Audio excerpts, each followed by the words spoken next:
Thanks for joining today. The topic we're going to cover is, in my opinion, the most important thing I've learned about selling and the most important thing I have shared about selling ever.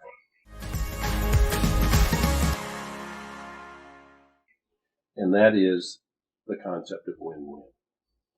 Now, a lot of people, it's sort of become jargon, win-win, or you win, I win, everybody wins, that's great, or I'm okay, you're okay, or goody two-shoes. A lot of people think it's, like Mr. Nice Guy. What I'd like to do is either dispel or clarify all of that and share what I've learned and what I've taught now for quite a long time. If you haven't seen our video on relationships, I would invite you to look at that next, or maybe look at that before you watch this. But either way, what win-win is all about is creating win-win relationships. Now, the most basic relationship you can have is a relationship you have with yourself, but beyond that, the relationship you have with other folks is where win-win comes into play. And the most basic relationship in that setting is between two people, you and I, you and me. But here we're talking about you, the buyer, and I, the seller. Okay. And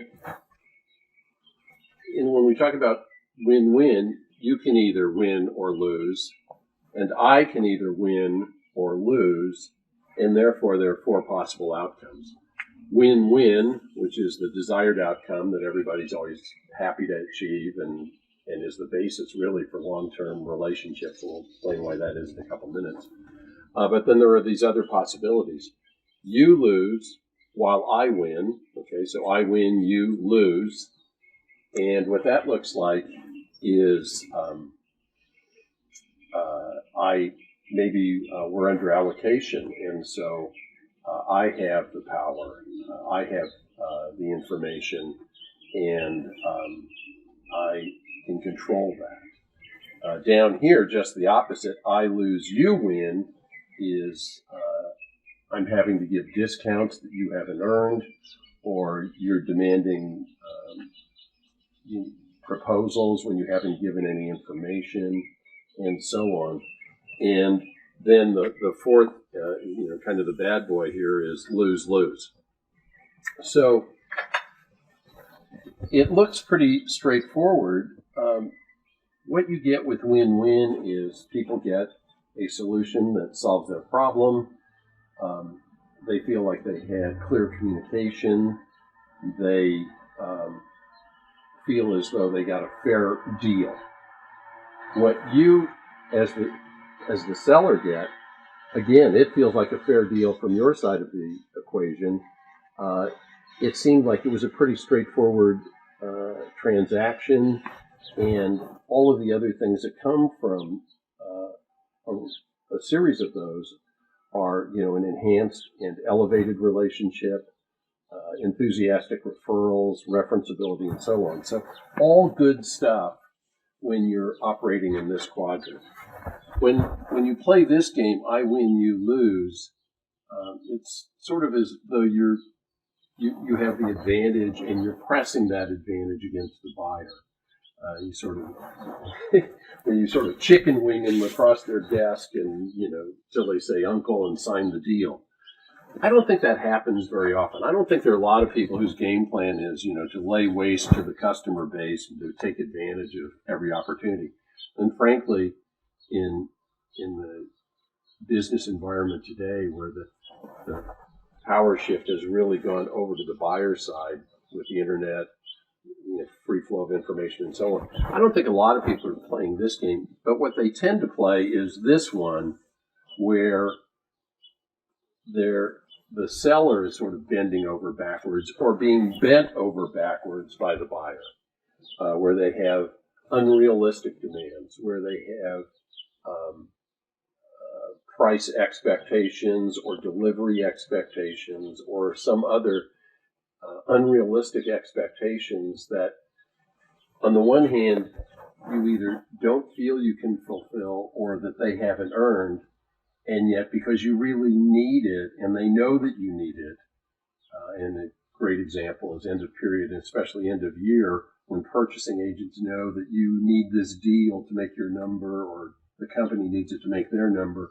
So they're asking for extra discounts, extra concessions, and you give them because you need it.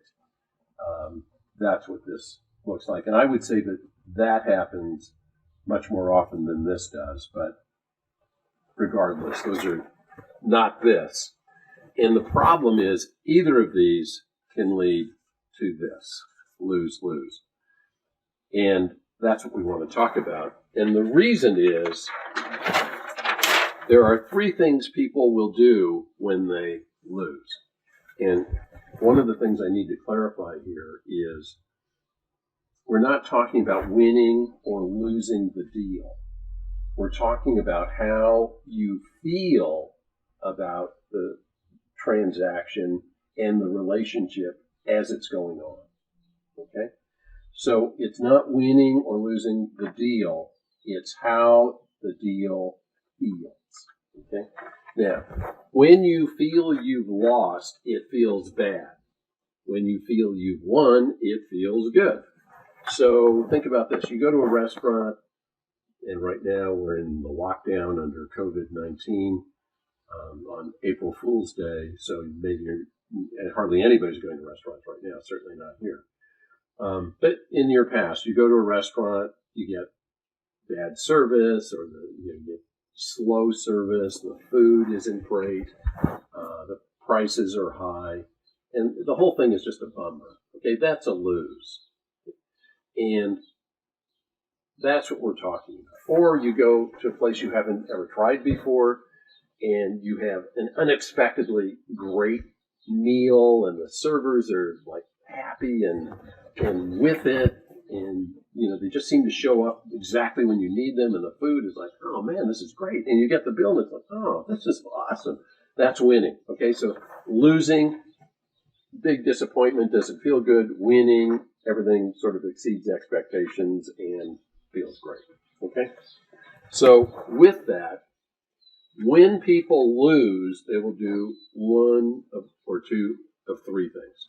And the first one is they'll avoid. Okay? So in the restaurant example, if you went and felt that you had a crummy experience, chances of you going back there are not great. Okay? Number two is they will get even. Okay? So with our restaurant experience, you won't go back to the restaurant, and you're telling everybody what a bummer experience you had, what a bummer meal. And it's like, oh man, I would never go back there again. The old numbers used to be that a satisfied customer would tell 2 or 3 other people, a dissatisfied customer will tell 13. Those numbers are historic. At this point, they're prehistoric.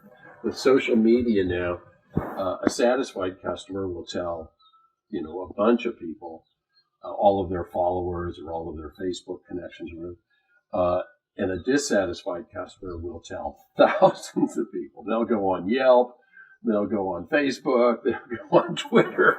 I mean, they can tell tens of thousands of people. So, 1, they avoid, 2, they get even, and 3, they do both. They're never going back. And 2 years later, they're still telling people what a crummy experience they had, even though maybe the whole thing is turned over, new management, new ownership, whatever. So if you think about this in a sales setting, if there's somebody that you've been trying to get to for some period of time, and they're just not having it, they're just not seeing you, or somebody you've been trying to get through, you're meeting somebody in purchasing, or you're meeting somebody in technical services, but you want to call higher, and they're not taking you there, then what that says is if they see it as a lose for that to occur. If they saw it as a win to see you, to have you call on them, they wouldn't be avoiding. And if they saw it as a win for you to be getting to the next level. They wouldn't be blocking you or avoiding introducing you. So they must not see it as a win, or they fear that it will be a lose. And so being clear on why you want to meet with them, being clear on and having a valid business purpose for wanting to call higher, and then seeing what's in it for them to take you there, is all around this notion of win-win. And when you understand that, it makes it a whole lot better. Okay. Now, there are rules for playing win-win, and let's run through those.